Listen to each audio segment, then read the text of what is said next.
बहुत समय पहले हिमालय की गोद में बसे एक घनी जंगल में एक नाग और नागिन रहते थे। वे साधारण सर्प नहीं थे, बल्कि इच्छाधारी नाग नागिन थे। यानी वे मनुष्य का रूप धारण कर सकते थे। दोनों में बहुत प्रेम था और वे जंगल की शांति में सुखपूर्वक जीवन बिता रहे थे। एक दिन वे दोनों नाग पंचमी के दिन नीलकमल झील के किनारे खेल रहे थे। तभी वहां से एक राजकुमार अपने मित्रों के साथ शिकार पर आया। झील के किनारे उसने देखा कि एक अद्भुत सुंदर युवती, वो नागिन थी, जल में स्नान कर रही है। राजकुमार उसकी सुंदरता पर मोहित हो गया। जब नागिन ने राजकुमार की दृष्टि देखी तो वो तुरंत अपने नाग रूप में लौट आई और झील में लुप्त हो गई। राजकुमार भयभीत तो हुआ, लेकिन उस रूपवान युवती की छवि उसके मन में बस गई। वो दिन रात उसी के विचारों में खोया रहने लगा। राजकुमार ने अपने राजपुरोहित से उपाय पूछा।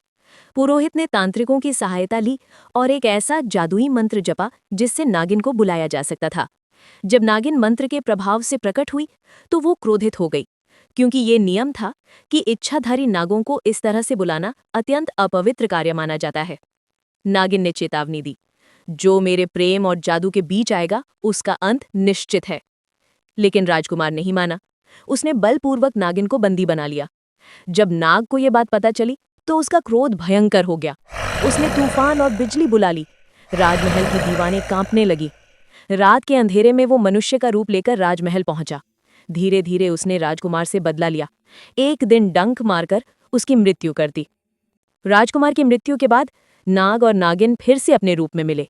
उन्होंने शांति से झील के पास एकांत में रहने का प्रण लिया, ताकि मानव उनके जीवन में फिर हस्तक्षेप न कर सके। कहते हैं, आज भी नीलकमल झील के किनारे नाग नागिन का जोड़ा रात्रि में प्रकट होता है और जो सच्चे मन से प्रार्थना करता है उसकी रक्षा करते हैं।